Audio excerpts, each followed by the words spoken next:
നടി ആക്രമിക്കപ്പെട്ട കേസിന്റെ വിധിയിൽ പ്രതികരിച്ച് വീണ്ടും മഞ്ജു വാര്യർ. നീതിപൂർണമായി നടപ്പായെന്ന് പറയാൻ കഴിയില്ലെന്നും കുറ്റം ആസൂത്രണം ചെയ്തവർ പകൽ വെളിച്ചത്തിലുണ്ടെന്നത് ഭയപ്പെടുത്തുന്ന യാഥാർത്ഥ്യമാണെന്നും മഞ്ജു വാര്യർ കുറിച്ചു. സമൂഹമാധ്യമങ്ങളിലൂടെയാണ് താരത്തിന്റെ പ്രതികരണം. മഞ്ജു വാര്യറിന്റെ വാക്കുകൾ ഇങ്ങനെയായിരുന്നു: ബഹുമാനപ്പെട്ട കോടതിയോട് ആദരവുണ്ട്. പക്ഷേ ഇക്കാര്യത്തിൽ നീതിപൂർണമായി നടപ്പായി എന്ന് പറയാൻ ആവില്ല. കാരണം കുറ്റം ചെയ്തവർ മാത്രമേ ഇപ്പോൾ ശിക്ഷിക്കപ്പെട്ടിട്ടുള്ളൂ. അത് ആസൂത്രണം ചെയ്തവർ, അത് ആരായാലും അവർ പുറത്ത് പകൽ വെളിച്ചത്തിലുണ്ട് എന്നത് ഭയപ്പെടുത്തുന്ന ഒരു യാഥാർത്ഥ്യമാണ്. അവർ കൂടി ശിക്ഷിക്കപ്പെട്ടാലേ അതിജീവിതയ്ക്കുള്ള നീതി പൂർണ്ണമാവുകയുള്ളൂ.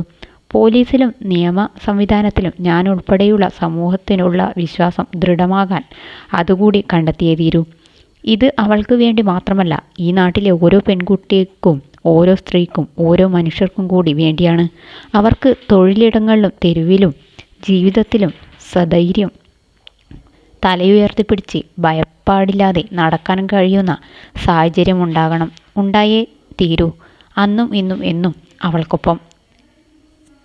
നടി ആക്രമിക്കപ്പെട്ട കേസിൽ പൾസർ സുനി ഉൾപ്പെടെയുള്ള 6 പ്രതികൾക്ക് 20 വർഷം കഠിന തടവ് ആണ് വിചാരണ കോടതി വിധിച്ചത്. നടൻ ദിലീപ് അടക്കം 4 പേരെ കുറ്റവിമുക്തരാക്കി. 1 മുതൽ 6 വരെയുള്ള പ്രതികൾക്ക് 20 വർഷം കഠിന തടവ് വിധിച്ചതിന് പുറമെ പിഴ ഒടുക്കാത്ത പക്ഷം പ്രതികൾ 1 വർഷം കൂടി തടവ് അനുഭവിക്കണമെന്നും പിഴത്തുകയിൽ നിന്ന് 5 ലക്ഷം രൂപ അതിജീവിതയ്ക്ക് നൽകണമെന്നും കോടതി ഉത്തരവിട്ടിരുന്നു.